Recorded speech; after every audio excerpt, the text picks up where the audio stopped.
ఓం శ్రీమాత్రే నమః. నమస్తే అండి. ఎలా ఉన్నారంతా? బాగున్నారా? నేను కూడా బాగున్నానండి. అందరికీ గుడ్ మార్నింగ్.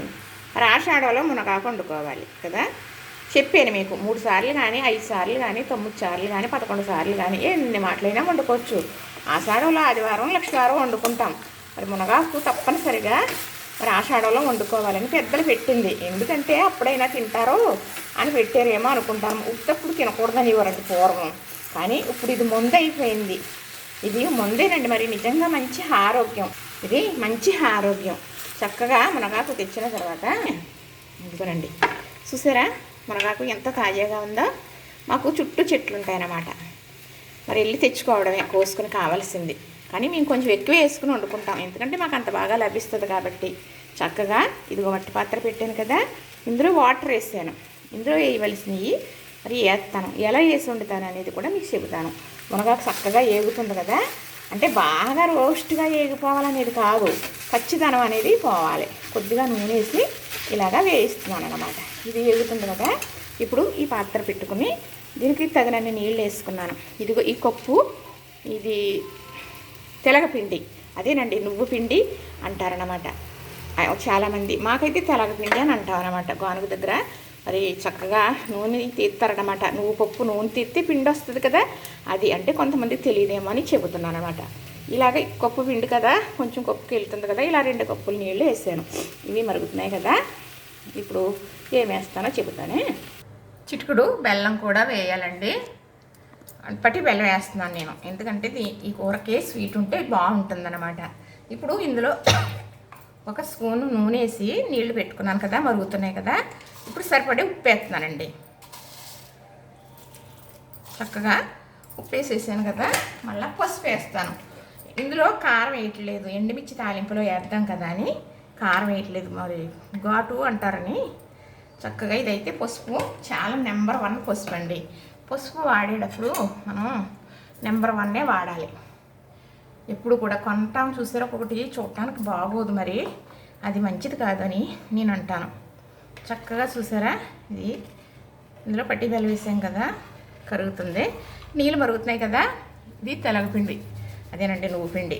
చక్కగా అంటే 1-2 సార్లు చెప్తున్నాను అనుకోవద్దు, అర్థం అవ్వాలని అలాగా చెప్తున్నాను. ఇది చిమ్ములో పెట్టేసి, ఇది మనం మునగాకు వేపేసుకున్నాం కదా, అదేం చేస్తానంటే మిక్సీ పడతానండి. కొంచెం కొబ్బరి కూర ఎలా వస్తుంది అలాగా, అంతే మెత్తగా కాదు, మీకు నేను చూపిస్తాను. ఇప్పుడు చక్కగా ఇలా చూసారా, గరంగా ఎలా ఉందో. ఆకులాగే ఉంటుంది కానీ దుళ్ళులాగా అవుతుంది. మునగాకు ఏంటంటే వేపేటప్పటికి ముద్ద కట్టేస్తుందండి.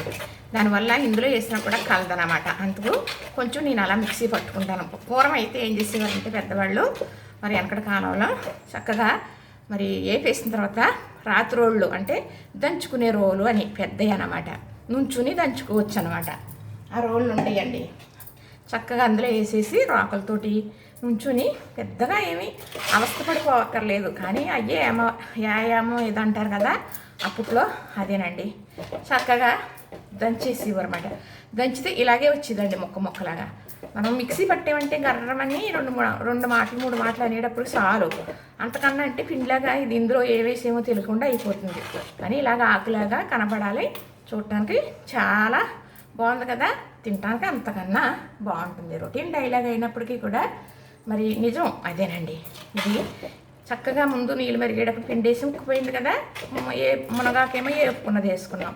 ఇందులో ఏం వేసాను, ఉప్పు పసుపు వేసాను కదా, 1 స్పూను నూనె, తగిన నీళ్ళు తుక్కించేసాను కదా. ఇప్పుడు ఇది చక్కగా తాలింపు వేసుకుందాం, ఈ వాటర్ అనేది లాగేసిన తర్వాత. ఇప్పుడు కళాయి పెట్టుకున్నానండి, వీటి అయింది కదా. మళ్ళీ 1 స్పూనున్నర నూనె వేసుకున్నాను. ఎక్కువ ఇలాంటి తాలింపు కూరలకి నూనెలు ఎక్కువ పట్టవని చెబుతూ ఉంటాను కదా. మరి ఇప్పుడు వెల్లుల్లిపాయ వేసాను చూసారా, ఇవి బాగా సితగొట్టలేదు అనుకోండి మన ముఖం మీద పేలుతాయి. మరి అందుకు జాగ్రత్తగా అన్నీ సిదిగినాయా లేదో చూసుకోవాలి. అంటే పేలు అంత లెక్క చెదురుతాయి, ముఖం మీద కూడా పడవచ్చు కదా అని, కావాలని ముఖం మీద పడుతుందని కాదు. చక్కగా సితగొట్టేసాను కదా. ఇదో నల్ల మినపప్పు, అంటే పోపుకి ఏది ఎలా ఉండాలో అలా పోపు పర్ఫెక్ట్గా పెట్టుకుంటే కరెక్ట్గా ఆవాలు వేసేస్తున్నానండి. ఇది దాని ఒక్క రుచి అందులో తప్పకుండా తెలుస్తుంది మనకి. జీలకర్ర ఫ్లేవర్ కానీ అలానే ఆవాలు ఏదైనా సరే ఒక రుచి తప్పకుండా ఆవింగా మన పంటి కింద పడేటప్పటికి మంచి రుచి వస్తుంది. ఇవన్నీ మన ఒంటికి పడేది. అందుకు తప్పనిసరిగా మనం ఏదో పోపులో రోజు ఈ ఐటెం పడుతూ ఉంటాయి.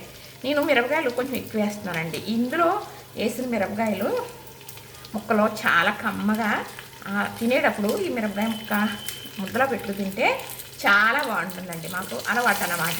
చక్కగా మరి అందులో కారం వేయలేదు కాబట్టి కొంచెం మిరపకాయలు కమ్మటయ్యో 2, కొంచెం కారం ఉంది 1-2 వేసేసాను అన్నమాట. చక్కగా ఈ పోపు వేగుతుంది కదా, ఇందులో కరివేపాకు రెడీ చేసుకుంటున్నానండి. మనం తాలింపు వేస్తాం చాలా కూరలో కదా, అలాంటప్పుడు కరివేపాకు లేదనుకోండి మునగాకు వేసుకోవచ్చు. కరివేపాకు బదులుగా మునగాకు వేసుకోవచ్చు. అందులోకి మునగాకు ఇప్పుడు తినాలని చెబుతున్నారు కదా, చాలా వీడియోల్లో చాలా రకాలుగా చెప్పాను మునగాకు గురించి. మా నాన్నగారికి కళ్ళు చక్కగా కనపడటానికి కారణం ఈ మునగాకే అని చెప్పాను కదా. అంటే తెలిసింది చెప్పాలి అని ఒక లెక్కండి. ఇదో నేను లెంత్ పెరగటానికో లేకపోతే ఏదో చెప్తున్నానో అనుకోవచ్చు. కాదండి, మరి అందులో ఉన్నాయి 4 చెప్పలేదనుకోండి, 3 చెప్పు ఒకటి వదిలేస్తే మీకు అర్థం అవ్వదు కదా. అందుకు చక్కగా పోపు ఇలా ఎప్పుడు కూడా పోపు అనేది బాగా వేగాలి. ఇప్పుడు ఇందులో ఇవన్నీ ఏగితేనే అప్పుడు కరివేపాకు వేయాలి. కరివేపాకు ఏదిలో కరివేపాకు పచ్చిది కదా, ఇది ఎంతవరకు వేగిందో అంతటితో ఆగిపోతుంది కరివేపాకు వేసేటప్పటికి. తర్వాత మళ్ళీ వేద్దామని చూస్తే ఇవి మాడిపోతాయి అనమాట. కానీ ఏది ఎప్పుడు వేయాలో అప్పుడు వేయాలి. ఎల్లుడిపాయ ఇలా ఎంత చితగొట్టి వేసానంటే మా అమ్మగారు ఇలానే వేసేవారండి. ఇలా చితగొట్టిన ఎల్లుడిపాయ వేగిందనుకోండి ఎంత రుచి ఉంటుందో అండి కూరలో. ఆ కొట్టుతో అలా చితగొట్టింది. మళ్ళీ గుడ్లు వేస్తాం కదా, అది ఆ రుచి రాదు, ఆ స్మెల్ రాదు. చక్కగా కరివేపాకు వేసేసానండి. ఇప్పుడు ఈ పోపు మనం అందరూ తిరగపోసుకుందాం.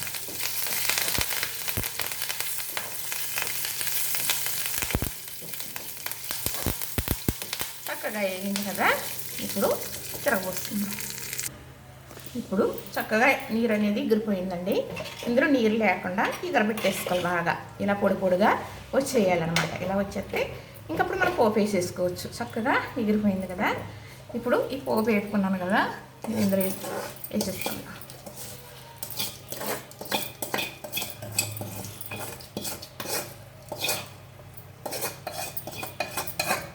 ఈరోజు ఈ రకంగా చేయడం జరిగిందండి. చూసారా, చక్కగా పోపు కూడా అయిపోయింది. ఏదైనా కూరకి పోపే అందమండి, అలాగే రుచి కూడా. అలాగే మరి మంచి హెల్త్కి కూడా మంచిగా మనకి మంచి హెల్త్ బాగుండేలాగా చేస్తుంది అన్నమాట. చక్కగా అయిపోయిందండి. చూసారా, ఇంతేనండి. ఇది తెరగపిండి మునగాకు తాలింపు. మరి ఈ కూర ఇప్పుడు వండాను కదా, మరి ఇలాగ ఎన్ని మాటలు వండుతారో చెబుతాను మీకు. ఈ కూర ఇప్పుడు ఆషాఢంలో ఇలా వండాను కదా, ఇందులో కొంచెం పప్పు కూడా కలపవచ్చు. 3 కలిపి వండేవారు. నేనైతే పప్పు వేయలేదు, కూర ఎక్కువైపోతుంది అని మామూలుగా తెలగపిండి మరి మునగాకుతోనే వండేసానండి. అయితే మరి ఆషాఢంలో వండుకున్నాం కదా. అలాగే కాకుండా మనకి ఎప్పుడు వండుతారు చెప్పనా, దేవుడికి అమ్మవారికి నైవేద్యం పెట్టుకుంటాం. అప్పుడు తప్పనిసరిగా మునగాకు తెలగపిండి వండి పెట్టాలి. ఇదే ముఖ్యం. ఆ నైవేద్యం పెట్టినప్పుడు ఇదే ముఖ్యం. ఈసారి నైవేద్యం పెట్టి మీకు చేసేది చక్కగా వివరించి మరి చెబుతాను. పిల్లలున్న ఇంట్లో ఏదేమైనా మరి మనం పూజలు చేసుకునే వాళ్ళు ఉంటాం కదా, అలాంటప్పుడు ఒక 6 మాసాలకు ఒకసారైనా నైవేద్యం పెట్టుకోవాలి. అది చాలా మంచిదనమాట. అది ఎందుకు దేనికి అనేది మీకు నేను చెబుతాను. మీకు చాలా దిష్టి పరిహారాలు చెబుతున్నాను కదా, అంతకన్నా గొప్ప శక్తి మనకింటికి సూత్తది దేవత ఈ నైవేద్యం పెట్టుకోవడం వల్ల. నేను చెబుతాను, చేసుకుందరు కానీ సరే. మరి నైవేద్యం పెట్టినప్పుడు ములక్కూర తెలపిండి తప్పనిసరిగా వండాలన్నమాట ఆ నైవేద్యం మీదకి. మళ్ళీ ఇంకెప్పుడు వండుతారు, అమ్మాయికి డెలివరీ అయిందనుకోండి, డెలివరీ అయినప్పుడు స్నానం చేయిస్తారు.